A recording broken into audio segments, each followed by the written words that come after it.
부활을 축하합니다. 알렐루야. 안녕하세요. 안젤라입니다. 우리는 어둠에서 빛으로, 죽음에서 생명으로 건너가는 파스카의 밤을 보내면서 부활하신 예수님을 맞이했습니다. 성대한 부활 미사로 주님을 맞이하지 못해 안타깝고 허전한 마음도 들지만 이번 계기로 그동안 주님께서 말씀하시고자 하는 일들을 좀 더 경건한 마음으로 되새기게 합니다. 그리고 오늘날 같은 절망과 위기 속에서도 주님께서는 우리 안에서 부활하심을 알기에 앞으로의 날을 더욱 희망할 수 있음을 믿게 됐습니다. 어떠한 경우에도 주님께서는 우리를 어둠 속에서 빛으로 이끌고자 하심을 알았고 그 빛으로 우리를 사랑하심을 증명하고 계십니다. 어려운 상황 속에서도 부활의 새 생명을 가져다 주시는 주님께 감사드리면서 주님께서 주신 빛으로 세상을 따뜻하게 밝혀야겠습니다. 4월 12일 주님 부활 대축일. 복음. 예수님께서는 죽은 이들 가운데서 다시 살아나셔야 한다. 요한이 전한 거룩한 복음입니다. 20장 1절에서 9절까지의 말씀입니다.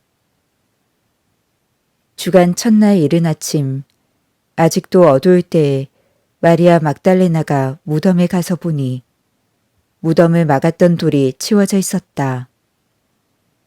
그래서 그 여자는 시몬 베드로와 예수님께서 사랑하신 다른 제자에게 달려가서 말했다. 누가 주님을 무덤에서 꺼내갔습니다. 어디에 모셨는지 모르겠습니다. 베드로와 다른 제자는 밖으로 나와 무덤으로 갔다. 두 사람이 함께 달렸는데 다른 제자가 베드로보다 빨리 달려 무덤에 먼저 다다랐다.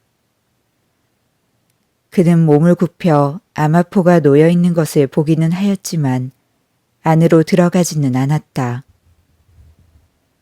시몬 베드로가 뒤따라와서 무덤으로 들어가 암화포가 놓여 있는 것을 보았다.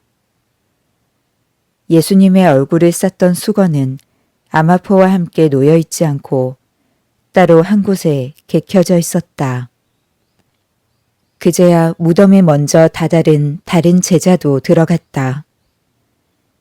그리고 보고 믿었다. 사실 그들은 예수님께서 죽은 이들 가운데에서 다시 살아나셔야 한다는 성경 말씀을 아직 깨닫지 못하고 있었던 것이다. 주님의 말씀입니다. 오늘의 묵상. 예수님 부활에 대해 복음서들은 빈 무덤과 부활하신 주님의 발현을 이야기합니다. 특히 파스카 성야와 주님 부활 대축일 모두 예수님의 빈 무덤을 찾은 여인들을 통해 예수님께서 부활하신 사실이 확인됩니다. 여기서 마리아 막달레나는 여인들 가운데 맨 먼저 빈 무덤을 발견하였고 베드로를 비롯한 다른 제자들에게 이 사실을 알립니다. 그런 가운데 요한 복음사가는 아직도 어두울 때를 더욱 강조합니다. 물론 다른 복음사가들이 요한처럼 주간 첫날 새벽을 언급하지만 이렇게 어둠을 덧붙이지는 않습니다.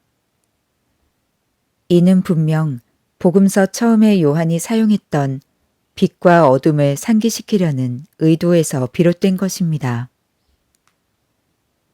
이처럼 빛과 어둠을 강조한 예수님의 사랑받던 제자는 빈 무덤을 보고 주님의 부활을 믿었습니다. 사실 요한에게 믿는다는 것은 예수님을 만나는 궁극적인 목적입니다.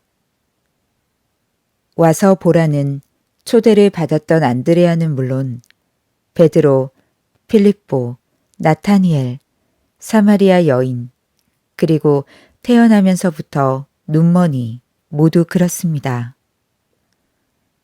그런데 요한은 복음서 집필 목적을 마지막에 분명히 밝힙니다. 이것들을 기록한 목적은 예수님께서 메시아시며 하느님의 아드님이심을 여러분이 믿고 또 그렇게 믿어서 그분의 이름으로 생명을 얻게 하려는 것이다. 그렇다면 믿는 것은 예수님께 사랑받는 지름길입니다. 곧 믿는다는 것은 예수님과 그분을 믿는 이 사이에 내재하는 밀접한 관계를 나타내며 그 결과로 주님의 사랑을 이끌어냅니다. 따라서 어둠 속에서 모든 사람을 비추는 생명의 빛을 보고 믿는다면 우리는 하느님에게서 난 사람들입니다. 빈 무덤을 보고 주님의 부활을 믿는다면 우리는 참으로 하느님의 사랑받는 자녀들입니다. 그러므로 예수님의 빈 무덤은 주님의 말씀을 떠올려 주님과 다시 만나는 곳이라 하겠습니다. 그리고 보고 믿었다. 그리고 보고 믿었다. 그리고 보고 믿었다. 전능하신 하느님 아버지, 부활하신 주님을 통해 새 생명을 누리게 된 저희가 하느님의 자녀로서 충실히 살아가게 하소서. 아멘. 평화를 빕니다.